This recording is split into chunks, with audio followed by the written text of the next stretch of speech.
Cool. Hello and good Wednesday morning, Daniel Guasco, the founder and CEO of click2sure. How are you? Morning, Adi. Yeah, good. Thanks to you. It's been an early start, but all good my side. How about you? Good. I'm glad on my side it's good. I always try to have a bit of a gym workout in the morning, some time with the kids, and we don't have anything too hectic that I can think of on the go today. No fires or anything like that. So I think I'm probably going to enjoy just a bit of admin and hopefully some talking with clients. Cool. Great. Good for you. Sounds So good. thank you for joining me. I'm Adi Kaimowitz from Virtual Actuary. We're an actuary consulting firm. Your business, click2sure, is one of the top insurtech businesses in South Africa and hopefully globally. And we're going to discuss entering a large market, something that is not for the faint-hearted. Sure. Cool. Looking forward to it. Yeah, I'd look forward to sharing some of my learnings, and if that's of use to future entrepreneurs or those that might be listening in the future. I certainly don't have all the answers, but I'm happy to share some of the points I've learned along the way. So great. I'm glad. You know what I like about you when I hear you speaking at conferences and so on is that you come across like you have guts, and I think that that's like critical. Okay. So the first question in entering a large market. So the first question is, in your opinion, what is the number one thing that startups get wrong when looking to enter a large market? So I guess implied by saying it's a large market, it means that there's, it's complicated, right? Something that's obviously big is typically fraught with complexity and fraught with different ways in which and different problems to be solved. And I think the one thing certainly that we've learned along the way that ourselves really is that understanding what is the problem that you are solving and why that's of relevance and importance to that large market that you are looking to service ultimately or disrupt in some sort of sense is critical. And I guess I'll just relay that back to our own story. And we started off whatever it was five odd years ago now. We obviously entered a very large and very established market, but we knew that there was a problem to be solved, and the problem to be solved was by and large, and I'm sort of generalizing here, but the digital enablement of both distribution, administration, and then overlaying that the reporting aspect of insurance. And the challenge that I guess we faced was that we thought that we needed to take our own products to market. So we got reinsurers involved and spun up a cell captive, and then started taking our own products to market. Which was essentially two businesses, right? On the one side, you're trying to build a insurance and a brand. On the other side, you're trying to solve the problem of digital distribution, administration, and reporting. And it took us about 2 or 3 years to work out that actually the better way to do it is just to focus on that one thing, which was the platform enablement, the software as a service, versus trying to do both. And fortunately, we were able to pivot slightly and adjust our strategy, and that sort of allowed us to move forward. But I guess to answer your question, it's entrepreneurs typically want to solve everything, and they don't necessarily focus on specifically what it is within this big market that they're looking to solve. And it can be very specific. The more specific it is, the better. And I'd say more generally, that's where you got to start somewhere and be focused on where you start and build from there. So I'd say that is probably one of the biggest reasons why I think some startups certainly fail when entering a large market. And I think that like a weird sort of catch-22, because if you try to be too laser focused, you might get that wrong. My approach has been cast the net slightly wider, because you don't know exactly what's going to take off. Were we as consulting actuaries going to go hard into the banking market, the life insurance market, general insurance, pensions, healthcare? I didn't know exactly which market was going to take off the most. So we tried a bit of all, and then the ones that took off. were we going to go, very sort of insurtech focused, or were we going to go bread and butter type consulting? We do a bit of both, but for now the consulting is more. So it's a tricky one, because if you're too laser focused and that doesn't work, it's like we've gone the wrong way. So, if you hadn't done the one, you wouldn't have known that you actually prefer the other. So it's like it's tricky, isn't it? No, it is tricky, and I mean, of course, you can get, I mean, I'm not suggesting you're not open to experimenting, and you're not open to, but experiment fast and fail fast is, is kind of the methodology here, where it's, as I guess you alluding to there, you've tested different channels, and you're now clearer about maybe which ones might or might not work. And I suppose in those early days, that's the experimentation aspect to it. So I guess it's not, you've got to be open to that. Absolutely. I guess, but with time, start focusing on where, kind of 80% of your opportunity sits, and rather cut out the other 20%. Otherwise one gets, you're just trying to boil the ocean, right? And so I guess that's all I'm alluding to, is I suppose certainly in what we've seen personally, and more generally, if one doesn't create that focus at a point in time, you potentially risk, trying to boil the ocean, and you actually don't solve anything. So, but yeah, I don't know. That's certainly been my experience. Yeah. Very nice. Okay, so what do large clients want to know when interacting with a startup? Yeah, that's a good question, Adi. I guess by virtue of startup, certain connotations are attached to that, and I guess some of them are, is this real? Can it be trusted? Are they funded? Who's sitting behind that startup? Is it, can I as a individual in a larger organization that's got, got substantial customers, got due diligence and things to adhere to, can I trust, and is it worth the risk of working with the startup, right? It's an unknown entity. It's something that's, it's just startup is startup, right? Like, it's not a known brand, it's not a known entity. And so, I think that's often the biggest challenge, and the opportunity there obviously is substantial if one gets it right, but actually to be able to win over the trust and the credibility with potential partners that you're trying to work with, that's often the challenge. And, I look at myself, right? I came from, I've always been sort of up for big challenges. I don't know. I think it's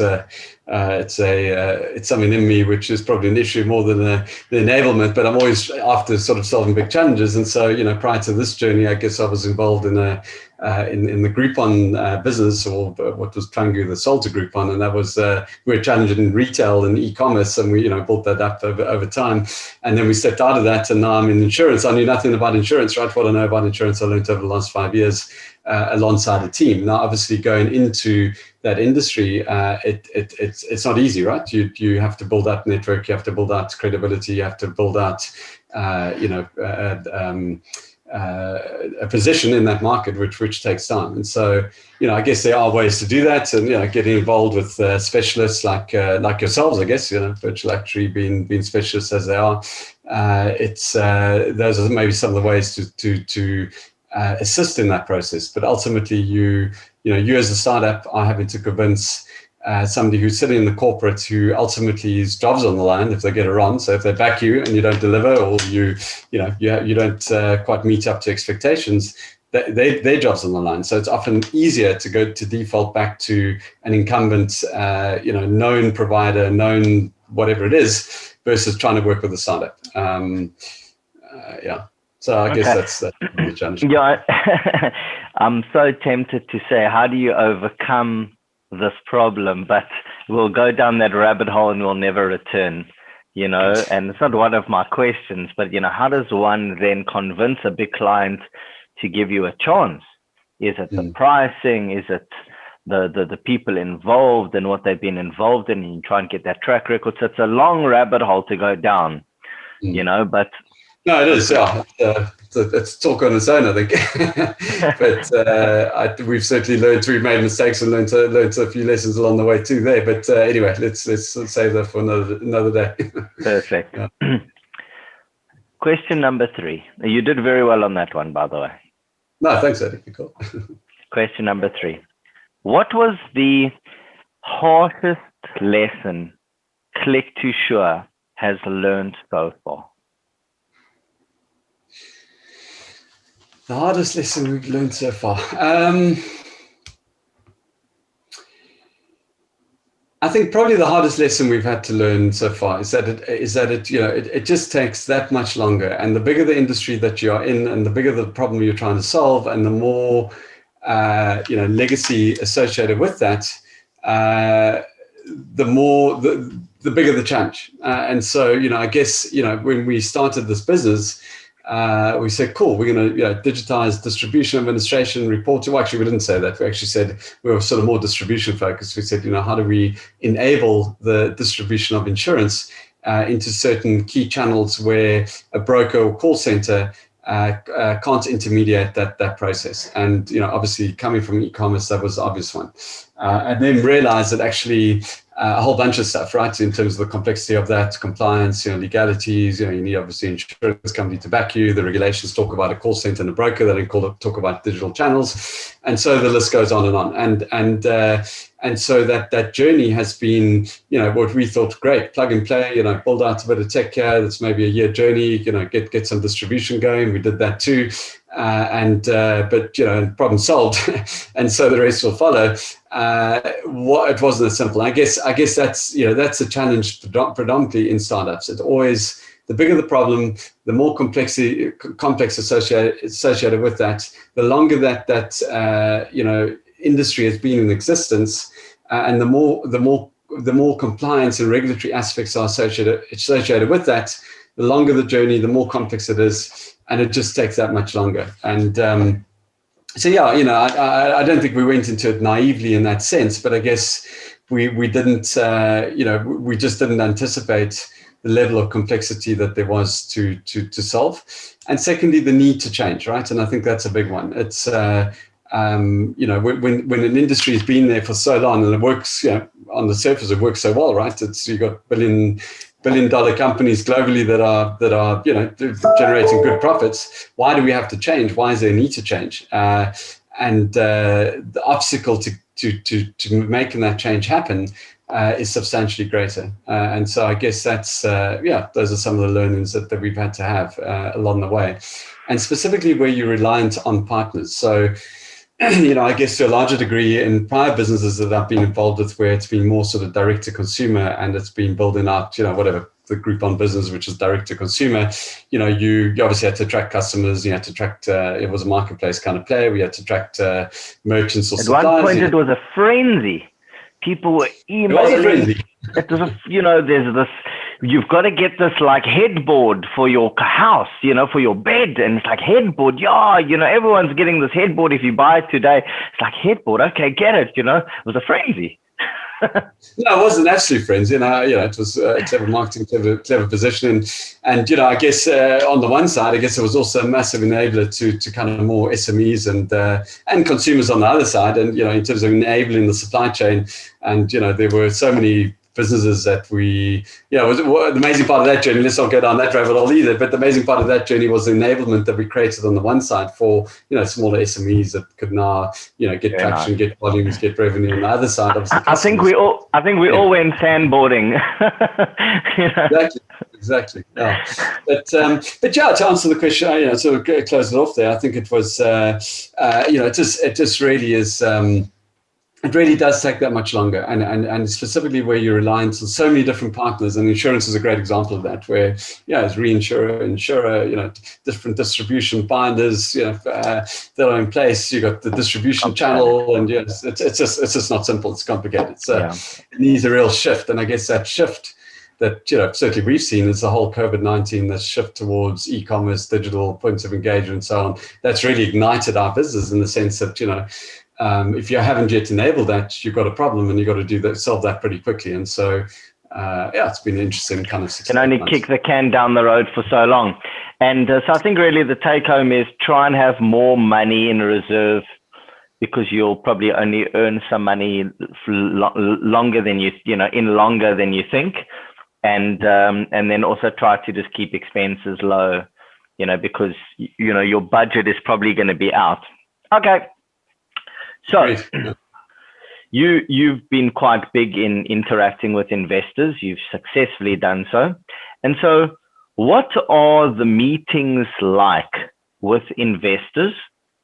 What do they want to know in those meetings? Yeah, so look, I mean, there's the obvious things that come at a point in time, which is around, due diligence. So, is this real? Is there a proper platform? Is what you've told me, does that add up to what you kind of built or what you're trying to build, right? And once you got the funding. So I'm saying once you got the funding, because I have another question about getting funding. So listen, now you've got funding, the investors are now on board, you're having a board meeting with those investors. Yeah. So look, I guess the question is, have you got the right investors on board? Because I guess, on the one side, you want investors that are suitably challenging, in the sense of challenging one's own thinking and, bring new perspective, bringing additional perspective and challenging some of the assumptions that you make. I think one of the hardest things about, being in business is that when you're in it every day, when you're fighting the fires and challenges, facing the challenges that one does, you can be stuck you can get stuck in a certain way of thinking. And really bringing that new perspective and adding that sense of value in terms of both challenging maybe assumptions we've made, but also then opening one's eyes up to additional opportunities is probably the biggest value that an appropriate investor can bring.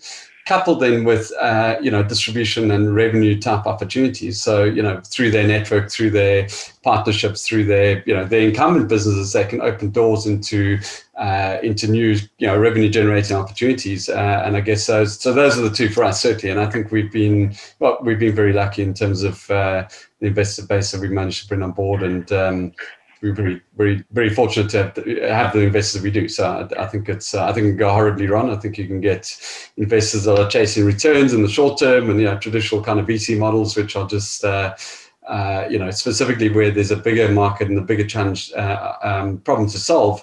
You just need that much more understanding, that potentially that much more runway, not because you haven't got a good business, but just because it's just going to take longer. But if you've got an investment partner that's chasing 7-10 year payback, whatever it is, maybe that doesn't quite marry up. So I guess those are certainly some of the learnings we've seen and been fortunate not to necessarily have in our business. But very nice, very nice. It's always interesting to be a fly on the wall in one of these meetings. To try and understand some of the suggestions that they're making on various distribution channels and products, focus, and just like, I love that stuff. Okay, please tell me a little bit about your marketing strategy for click2sure, because you speak at conferences, and so let's hear about it, because I love it. I love it. Yeah, so look, I mean, it's about credibility building at the end of the day, and we sort of have a three-pronged approach, I guess. The first one is around building that credibility. So it's what we call the evergreen strategy, where we creating different points of engagement. It could be blog posts and literature that we put in out there, which we've escalated over the last couple of months around different things. So what is SaaS? What is InsurTech? What are these different catchphrases? What does it mean? What's the value more generally that we or other InsurTechs? Why do we exist, right? So there's an element of that. There's obviously associated with that talks. And the award stuff and applying for awards and that kind of stuff, which obviously is part of that process. So that's the one side. Luckily, we haven't gone up against you in any awards, because I always look to see who else is in the awards. And sometimes I get nervous and sometimes I don't. So I see you, I'll be like, oh, we screwed. No, and I think we solve different problems in some senses. So I guess we complement each other. Actually, I'd argue, but yeah.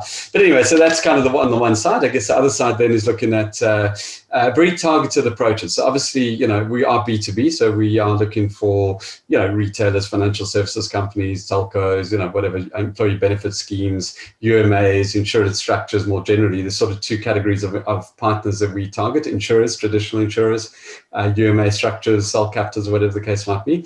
And on the other side, what we call affinity partners. So these are not, insurance isn't core to their business, it's complementary. So retailer, financial services company. So obviously within those two areas, there are very specific specific individuals that we are targeting, that we need to have conversations with. That could be anything from, CROs, CTOs within these organizations to individuals that are, innovation kind of, individuals are looking to innovate within these organizations. So they normally get, in some organizations, you get those people, and then individuals that are looking to evolve this insurance value-added services credit kind of offering. And so those are, very high level, those are the types of individuals that we are targeting. And we run very, targeted campaigns in different areas. So through LinkedIn, different other channels, social media channels, not Facebook, Instagram, anything like that, but more,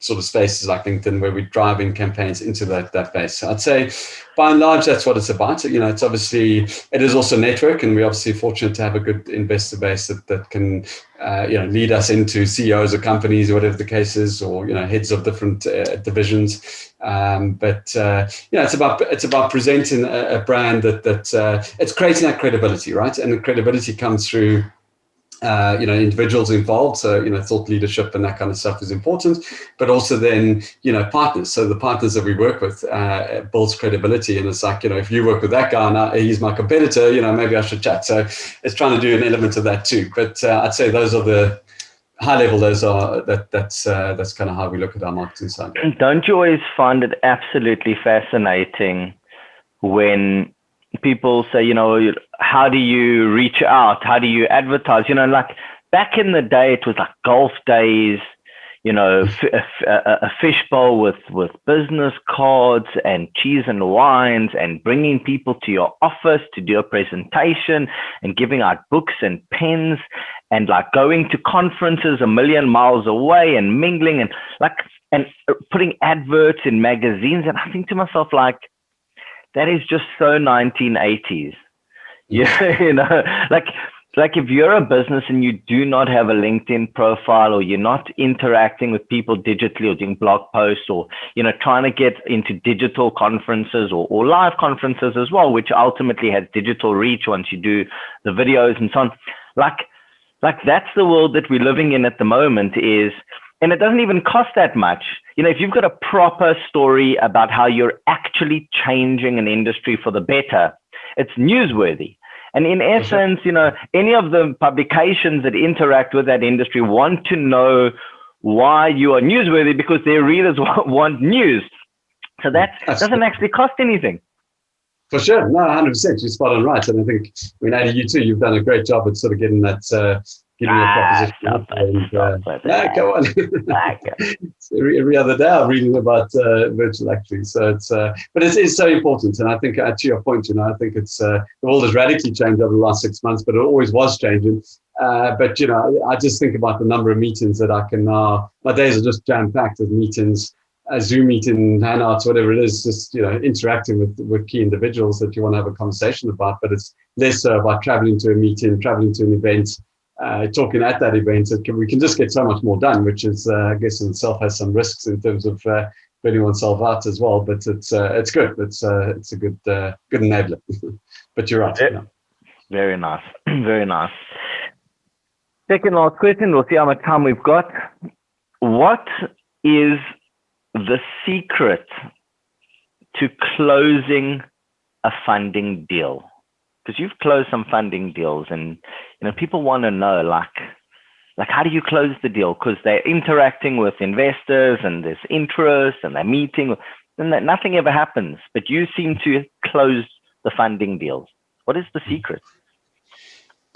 Yeah, look, I'm not. I wouldn't say I'm any absolute expert, but I think there's some things underlying this that's important, right? And I think it's really about, and it's no different to customers. It's about building a real sense of trust and belief in your vision, your mission, your purpose, right? And ultimately, an investor's investing into you as an individual. That's then going to go and, indirectly, that's then going to go and build a business. And you need to, convince whoever that investor is that, number one, you've got a vision, you've got a clear path, what you think you know how you're going to do that. And it's not arrogance, but it's a sense of sort of confidence around what it is you're going to do and why, what's the problem you're going to solve. It's those fundamentals that kind of are critical to what's going to be the success of the business. So I'd say building real confidence and trust in yourself and in your vision.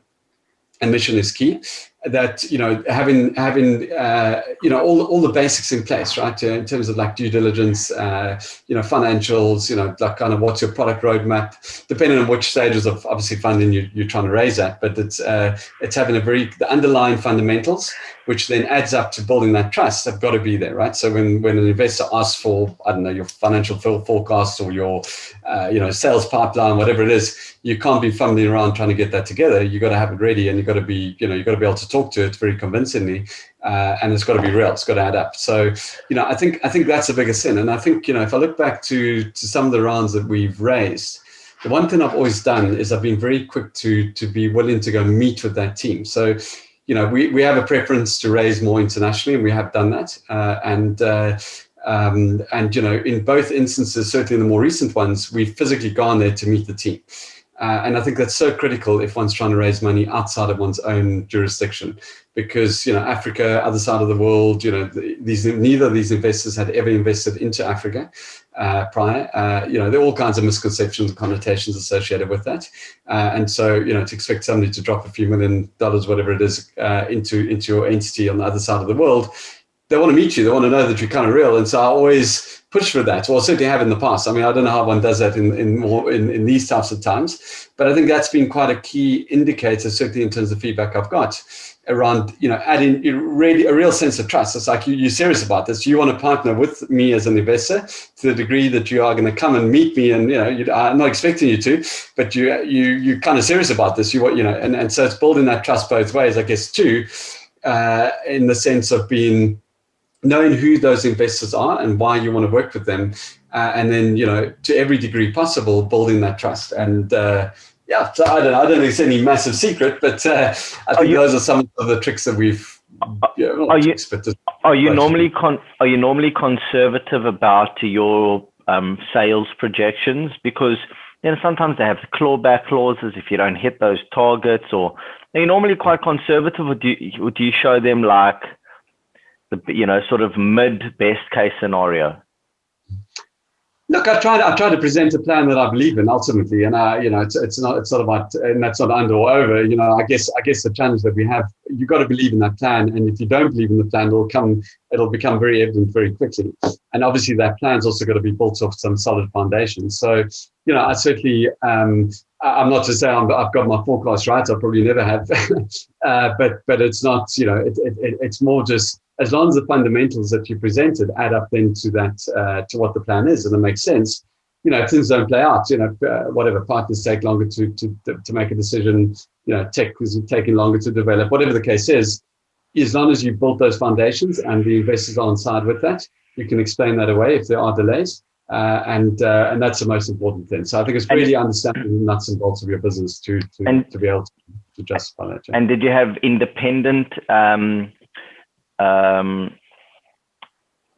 due diligence people do a valuation, or did you allow the investors people to do a due diligence valuation?